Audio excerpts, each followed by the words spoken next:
They were laughing in my eyes. But I knew even then that this was the last time they would laugh. You will definitely be shocked to hear how the story ends. The moment I saw Adam Monroe by the cereal aisle, the floor beneath me didn't crack. Something inside me did. He still had that smug, careless grin, the kind guys keep even after the world has roughed them up a little. We hadn't spoken since high school, back when he played varsity and I was barely scraping by in the debate club. I thought he wouldn't recognize me, but he called me by name like we were still 17 and inseparable. Then he said Amanda's name, and he said it the way a man says it when he's not just remembering a face, but a night, or many. I didn't flinch. I smiled like the air hadn't just left my lungs. We stood by the Honey Nut Cheerios like two old friends, him reminiscing, me calculating. His slip was casual, maybe even unintentional, but it was a clean slice across my trust. He said they were wild back then, that she used to sneak out of her parents' lake house. My Amanda, the woman I'd built a decade of my life with. I paid, left the cart behind, and drove home with an engine louder than my thoughts. That night, while she was asleep, one hand curled beneath her cheek like always, I sat at my desk and started digging. Not out of jealousy, not yet. It was something else. A rattle in my chest that didn't feel like anger, but cold, sterile curiosity. If Adam had been just a high school fling, maybe it wouldn't have stuck. But when I found an old email thread, buried under her archived for later folder, between her and a coworker named Seth, my gut turned. There was flirtation, implication. The timestamps were from our first year of marriage. I started assembling names like a prosecutor building a case.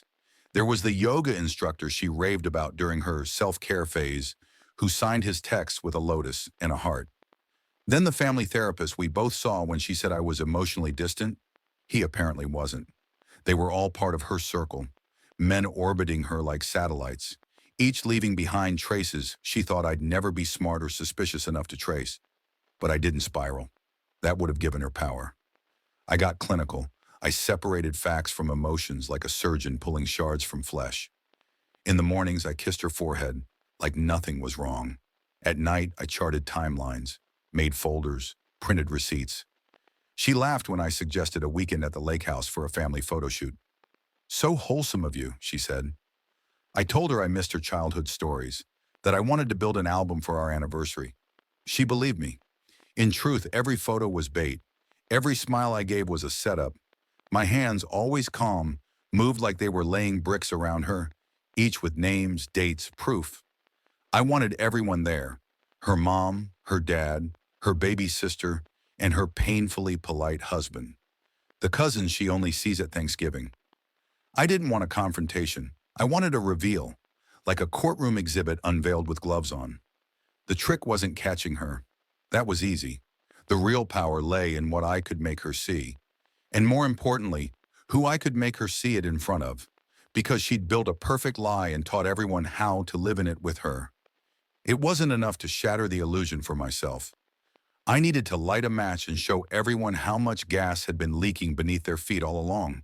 And this was just the start. The morning of the photo shoot, the lake looked just like I remembered it from old stories Amanda used to tell.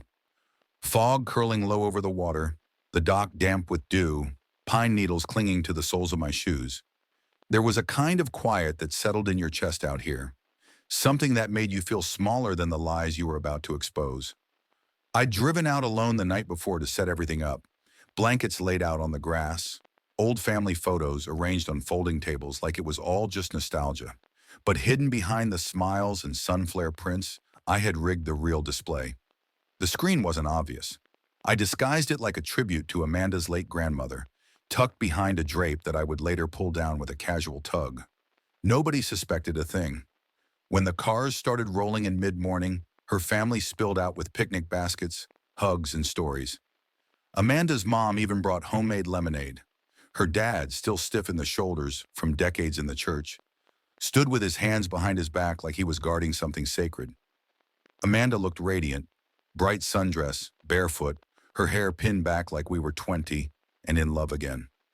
She wrapped her arms around my neck, whispered that she was proud of me for thinking of family first again. I kissed her cheek and told her this was just the beginning. She smiled without knowing the weight of those words. Photos were taken. Laughter echoed across the lake as kids splashed in the shallows and adults reminisced about fishing trips in summer storms. I made sure everyone had full bellies before I suggested something special, a surprise project I had put together for Amanda, a timeline of her life in photos. People clapped. Her sister wiped her eyes already. When the screen came alive, Amanda's smile didn't falter. At first, the opening slideshow was safe, full of old birthday pictures and prom dresses. I watched her breathe easy beside me, her hand clutching mine like the lie could still hold. Then came the first clip. It wasn't a photo, but a video file, time-stamped, grainy, from a bar's outdoor camera. Amanda laughing too hard, leaning into a man's shoulder in a way no married woman should. The laughter from the crowd choked off like someone had pulled the cord. Then came screenshots, messages. Can't stop thinking about last night. Her voice in a voicemail, whispering things no one in that crowd could excuse as innocent. I didn't narrate, I didn't need to. Each new slide dragged silence deeper into the bones of every person there. Amanda stood still. She didn't cry. Not yet. Her hand left mine so slowly it was like she wanted it to be symbolic. Her mother gasped once, then again louder when a text appeared from Amanda bragging about keeping secrets like a pro. Her sister sat down on the picnic bench, her knees buckling. Amanda's father, chaplain, stoic, always speaking in lessons, stood, turned toward the trees, and walked away. He didn't say a single word. Amanda started talking, low and panicked. Jake, this is old, this is private. But I didn't respond. I wasn't angry. I was precise. She reached for the laptop I controlled remotely. I stepped away from her like she was made of wires and broken glass. People began dispersing. No yelling. Just that dull, breathless horror that sets in when people realize they've been living inside a curated fiction. Her cousin muttered something about needing to get the kids in the car. Her aunt asked if this was a prank. Her sister sat motionless. Amanda collapsed onto the bench where her father had just been. She didn't cry. Not yet. But something in her face folded inward. I stood over her, not with judgment, but detachment. She looked up at me with red-rimmed eyes and whispered my name like it might still hold some power over me. I just said, that was the first reel. I've got more. And I did. Not just more proof, more layers. She had painted herself as the wounded romantic, the misunderstood partner who struggled to feel seen. But I was beginning to uncover a different Amanda. One who didn't just lie to protect herself. She strategized those lies. Built little rooms in everyone's mind where she lived as something pure. She manipulated not out of desperation, but design. The worst part? I wasn't even surprised anymore. I had spent the past few nights listening to recordings, backing up chat threads, compiling a digital confession she never intended anyone to see. This wasn't about making her suffer. It was about lifting the curtain and letting everyone see what had always been hiding just off stage. Amanda didn't speak again that day. Not after her mother looked her in the eyes and said nothing. Not after her sister sobbed on the hood of her car. Not after her father, silent and stern, drove away without even touching the steering wheel with both hands. We left the lake in separate cars. I knew I had just detonated a family's foundation. But I wasn't finished yet. What came next wasn't about punishment. It was about truth. And that I was just beginning to unearth. The lake didn't haunt me. What haunted me was the silence that followed.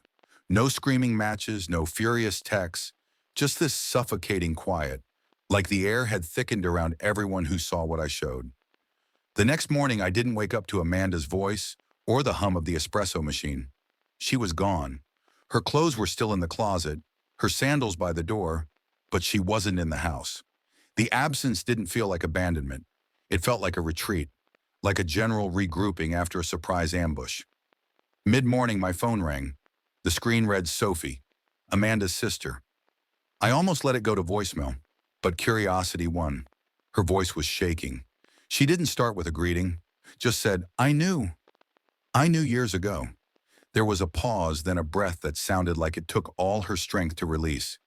She made me stay quiet. She told me if I ever said anything, She'd tell my husband about something from college, something I never told anyone. She said he'd leave me. I didn't speak. I just let her keep unraveling. She does that, Sophie whispered. She learns things about you, and she stores them. Not for closeness, for leverage. She held on to my worst mistake for 12 years just to keep me in line. That's when it shifted for me. Amanda's betrayal wasn't just about affairs. It wasn't just physical infidelity or emotional dishonesty. It was deeper, something strategic, architectural, a system of control dressed in vulnerability. She called herself broken to excuse breaking others. She performed intimacy while slipping shackles on the people closest to her.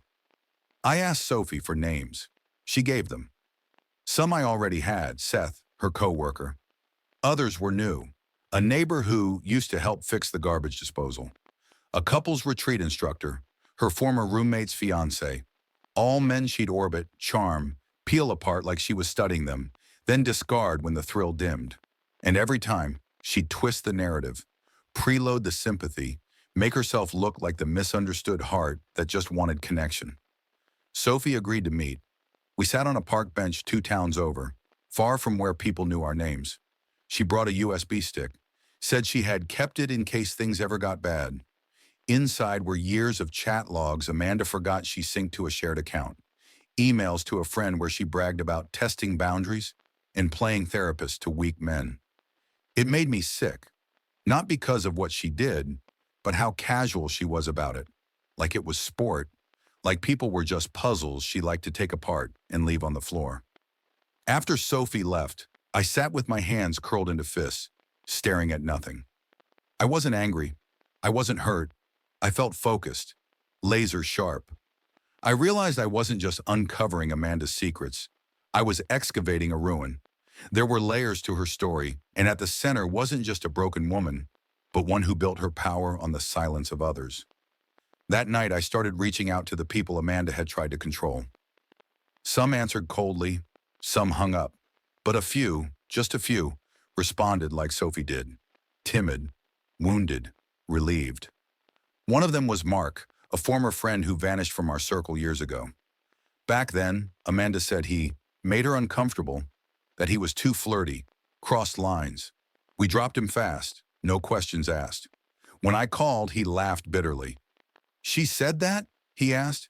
"She's the one who kissed me. I pushed her off, and the next week, everyone acted like I was a creep. I lost a job because of that." She'd erased him, rewrote the story, and we'd all played along. So I made a list, not of affairs, but of people. Every person Amanda had cornered, silenced, manipulated.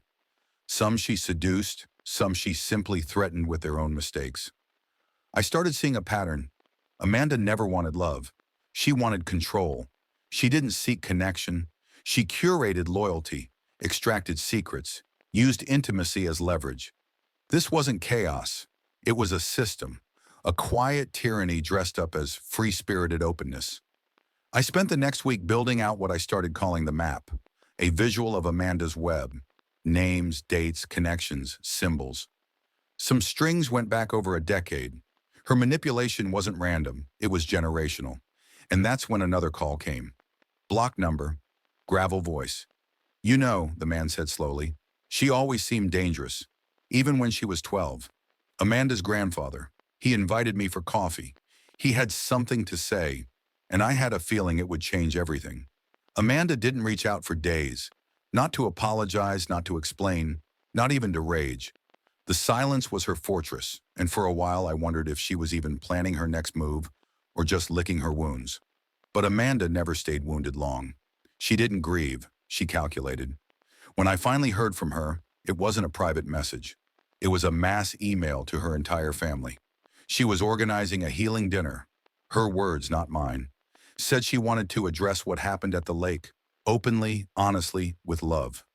She framed it like she was confronting shame, bravely facing her trauma, asking for compassion. It was bait wrapped in borrowed language. Therapy buzzwords, soft phrasing, a performative apology aimed at salvaging sympathy. And some people bought it. That's what made her dangerous. The gathering was at her parents' house, the same place where we celebrated our engagement years ago. Same dim lighting, same long oak table, though now the walls seemed thinner, like truth had seeped into the cracks. Amanda stood at the head of the table in a navy blue dress, face pale, but makeup perfect. Her eyes scanned the room like she was tracking who might still be on her side. She started speaking like she was on stage, talked about painful patterns and a compulsive need for validation. She used the words sex addiction and emotional neglect in childhood, like they were shields. She mentioned therapy. She even apologized, sort of. Not for specific lies, but for the harm I've caused in my confusion. The room was frozen, held together by fragile manners. I saw her mother's jaw tense every time Amanda used the word journey. Her sister wouldn't look up from her plate. People wanted it to be over. They wanted closure wrapped in therapeutic language so they could tuck the discomfort back into silence. Then I walked in. I wasn't supposed to be there. Amanda's face dropped an inch when she saw me, then dropped another when she saw who was behind me.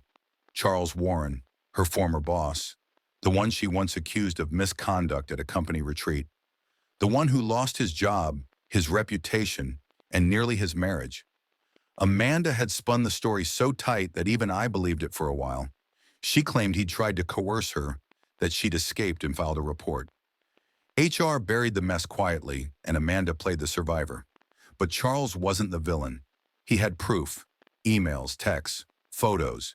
She'd chased him. When he ended the affair, she flipped the narrative and scorched the earth behind her. He never defended himself publicly. He just vanished. Until now. He didn't speak loudly.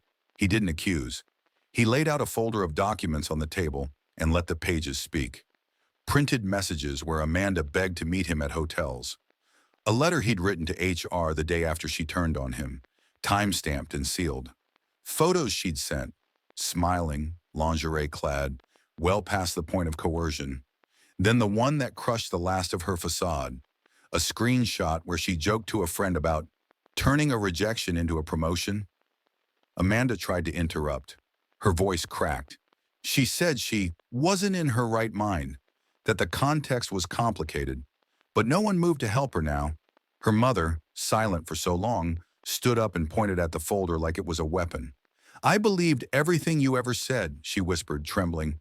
"You made me turn my back on people, on myself. You made me ashamed to ask questions." Amanda's eyes went wide, then glassy. Her mouth moved, but the words didn't form. For the first time, her mother, elegant, guarded, always loyal, raised her voice. "You lied to all of us, and you did it without blinking." The room shifted. People who once offered comfort now leaned back like they didn't recognize her anymore. Amanda stood alone, hands trembling, and for once, she had no script to run. No therapy-laced monologue, just silence, and the sound of her empire tilting toward collapse. Charles nodded to me once. That was all. He didn't need thanks. He just needed the truth to breathe again. I left without looking back. Amanda called after me just once. My name, soft, choked. But I didn't stop. I had another meeting waiting for me. Amanda's grandfather had invited me for coffee, and I had the folder tucked under my arm. I had a feeling he'd have his own version of the story to tell. Something older. Something buried. Amanda's grandfather lived in one of those quiet, crumbling homes on a hill. The kind with wind chimes that never stop moving and furniture that smells like history. He opened the door with a slow breath, wearing a threadbare cardigan and that faint, brittle dignity that old men wear like armor. His eyes were sharper than I expected, pale blue, untouched by time. He didn't ask how I was, just said, "Come in. We've got some things to kill." We sat in his kitchen. No pleasantries. He made coffee the old-fashioned way, boiling water and pouring it through a stained filter like every movement meant something. I waited. I didn't prompt. I let the silence breathe until he filled it on his own. "You think you know Amanda," he said, not looking at me. "But she's just a branch. You haven't seen the tree yet." He pulled out a shoebox. No dramatic reveal, just a simple cardboard box with duct tape on the sides. Inside were letters, photos, an old silver ring, things that smelled like dust and regret. Her mother, he said, was worse. I looked down at the yellowed envelope he slid toward me. It was addressed in elegant handwriting to someone named Daniel. Postmarked 1983. Inside was a letter that began with, "I can't keep doing this. He'll find out. I'll tell him it's just business travel." It was Amanda's mother. Not to her husband, but to a man who wasn't him. "She had 5 affairs," the grandfather said, "that I know of, and that's only counting the ones that left evidence. She didn't lie to survive. She lied to keep control. Every man she was with gave her something: money, protection, leverage. Amanda watched that. She learned it before she could ride a bike." I leaned back, the kitchen feeling colder somehow. He wasn't defensive. He wasn't asking me to understand. He was just unloading decades of silence. "She was 12 when I first saw it in her," he said. "The way she lied without blinking. Not like kids do. Not for candy or to avoid chores. She lied like she was calculating her future. One time she told her teacher I hit her because I didn't let her go to a sleepover.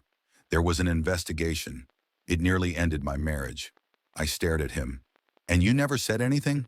He chuckled, bitter and dry. "Who would believe me? I'm a grandfather, Jake. I'm supposed to be loving and doting. You say a child manipulates you like that. People think you're insane." So I stayed quiet, and so did her father. That's what we all did. Stay quiet. Watch it fester. I looked back at the envelope. Amanda's mother, Amanda herself. It wasn't coincidence. It was lineage. They weren't just broken. They were built this way. "I kept it all," he said, "not because I was waiting to ruin anyone, but because I knew one day someone would need to know what really happened here. And I think that someone's you." The drive home was like swimming through ghosts. Every piece Amanda had carefully constructed, her sob stories, her trauma narratives, her fragile apologies, they weren't spontaneous. They were taught. She'd inherited deceit like it was jewelry passed down with pride.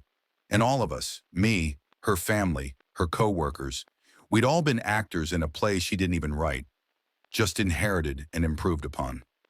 That night I didn't sleep. I laid out the pieces: Amanda's infidelities, Sophie's confession, Charles's evidence, and now these ancestral letters. I pinned them together like I was charting a crime family. But it wasn't about revenge anymore. This wasn't just Amanda's story. It was a cycle. So I made a decision. If Amanda could weaponize stories, I could do the same. But I wouldn't just expose her. I'd expose the structures she came from. I began contacting other family members under the guise of a legacy project. I told them I was starting a podcast. "Family Story," I said, "preserving our voices, the good, the bad, the honest." They agreed. Everyone likes to talk when they think it's safe, when they think it's theirs. But this time, I'd be the one asking the questions, the real ones. The idea of the podcast spread through Amanda's family like honey. Sweet and slow, everyone dipping their fingers into it with cautious excitement. "You're doing something beautiful, Jake," her cousin said. Her aunt offered to bring pastries. Her mother, surprisingly, didn't resist. Maybe she thought it was penance. Maybe she still believed in stage lights, even when they were hidden behind microphones. Either way, no one questioned my real intention. I called it Echoes from the Porch, a charming, nostalgic name, just the kind of lie people are eager to believe. I set up 2 microphones, a small recorder, and a camera hidden behind a bookshelf. The premise was simple: capture the wisdom of the family for future generations. Let the older voices talk. Let them feel important. I started with Amanda's grandfather. He knew the game already and played his part with measured precision. "She's not unique," he said calmly.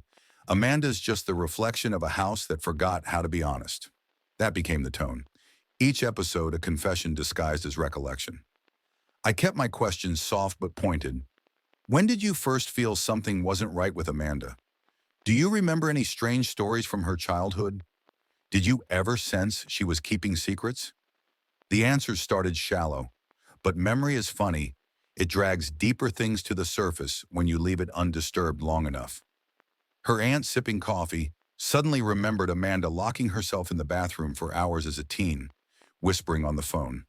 Her cousin mentioned Amanda helping her navigate a breakup, only to later find her ex-boyfriend and Amanda texting behind her back. The little anecdotes piled up, harmless alone. devastating in context, especially when Amanda's mother finally sat down, her voice stiff as starched linen. "I always knew she had tendencies," she said, "but I thought I could love her out of them. I thought if I just kept the house calm, if I smiled enough, if I protected her from judgment, she'd grow out of it." "And what did you protect her from?" I asked, tone flat. Her mother paused, then said it like a sigh. "Consequences." She stared down at her lap after that. Didn't speak for a long time. But it wasn't just Amanda they talked about. As the recordings deepened, people started confessing their own sins. Quiet ones, wrapped in shame and denial. Her uncle admitted he'd had an affair once, and Amanda found out. She told him she'd keep it secret, for a favor. Her sister finally cracked and told the full story of how Amanda once pressured her into lying about a stolen necklace, framing a classmate she didn't like just to get back at a teacher. Amanda was a queen of borrowed power. She didn't scream or threaten, she nudged. She gathered secrets the way some collect stamps. She curated shame, and everyone let her, because she was charming, broken, tragic, because she told people she was healing, and no one wanted to admit that healing doesn't come with a body count. After 6 episodes, I started receiving messages. A neighbor, a former friend, one of Amanda's old college professors. They'd all been part of her circle, all touched by her games. I interviewed 3 of them anonymously, their voices warped in post-production, their names redacted. One talked about falling in love with Amanda, only to have her use his mental breakdown as research for a short story. Another confessed she'd lost a job because Amanda suggested to the HR director that she was unstable after a disagreement. None of it was loud, dramatic scandal. It was the kind of slow erosion that eats away at your sanity until you forget who you were before it started. By the 10th episode, I stopped asking questions entirely. I just let people speak. Each voice on that podcast was another thread in the tapestry, and every listener, Amanda's mother, her sister, her cousins, started to see the same thing. This wasn't just about Amanda. This was about them, their complicity, their silence, their cowardice dressed as empathy. I uploaded everything to a private network, password protected, accessible only through a link I sent directly to Amanda's family members. One by one, I watched the analytics light up. Every person I invited listened. Some finished it in a night, others took days. But by the end, they weren't looking at Amanda the same way anymore. They were looking at themselves. I knew I'd done it when Amanda's mother left me a voicemail. No pleasantries, no apologies, just 6 words. "You're telling the truth, all of it." But Amanda, she didn't call, she didn't text, she didn't show up. Not yet. Because I was saving the final move for her. It wasn't about confrontation anymore. It was about the world finally seeing her through unfiltered glass. And I already had the canvas. The book wasn't revenge, at least not the kind people expect. It wasn't filled with hate or venom. I wrote it like a case file disguised as fiction, thinly veiled names, disguised locations.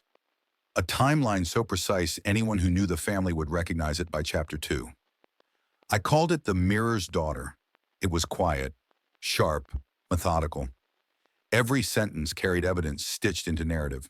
I didn't dramatize. I documented. The kind of writing that bled without needing to scream. I published it through a local press, small enough to fly under Amanda's radar, but just big enough to spread through the city like a whisper. Book clubs picked it up. A college professor added it to a reading list on narcissistic dynamics in literature, and people started connecting the dots. Amanda's co-workers noticed first. She had always been the charming one in meetings, the polished, clever, mysterious woman with just enough tragedy in her story to make her interesting. But now whispers grew around her cubicle. Questions sharpened in the way people greeted her. She started missing work. Then came a sudden leave of absence. Her sister was next. The school board called her in, not to fire her, but to ask questions, subtle, probing ones. Her reputation, once wrapped in quiet competence, began to fray as the podcast quietly circulated. A few parents demanded clarification. The principal politely suggested she take some space. Even Amanda's mother stopped attending church functions. People asked her about the book, too casually to be innocent. At first, she denied it. Then she didn't answer at all. And Amanda? She didn't confront me. She couldn't. By the time she realized how far the story had spread, it was too late. The mirror I'd held up to her wasn't just hers anymore. It belonged to the town, to the family, to every person who ever wondered if they were the only ones who saw behind her smile. I didn't stick around to watch it unravel. That was never the point. I sold the house, quietly, no sign in the yard, no announcements. I packed what I wanted into a truck and left the rest for auction. The neighbors barely noticed. I drove through 3 states before stopping in a small town that smelled like maple and books. I found a storefront, tiny, a little cracked around the edges. I turned it into an art cafe, mismatched tables, strong coffee, open mic nights for people who still believed in telling the truth. And on one wall behind the counter, I hung a piece of art I made myself, a shattered mirror, every shard pieced together with molten lead and thin copper wire. You could still see your reflection in it, but fractured, multiplied, honest. Like the pieces had stories of their own. People asked about it all the time. I just told them it came from an old life. Amanda never came looking, but I heard things. A mutual friend told me she started therapy again, this time with a new twist to her story. She says she was targeted, gaslit, betrayed by the people she trusted most. She tells the story as if she's still the hero, still misunderstood, still at the mercy of darker forces she'll never name. I'm not angry about that. It makes sense. She only ever learned how to control the narrative, not how to live without it. She doesn't know that her story was never about her in the end. It was about all the people she buried along the way. People who finally had their names spoken aloud. There's a girl who comes to the cafe sometimes, early 20s, a reader, quiet. She stares at that mirror like it's trying to tell her something. One day she asked me, "Why did you break it?" I told her I didn't. I just stopped pretending it wasn't already broken. That's all for now, folks. Thank you for being with me today and listened.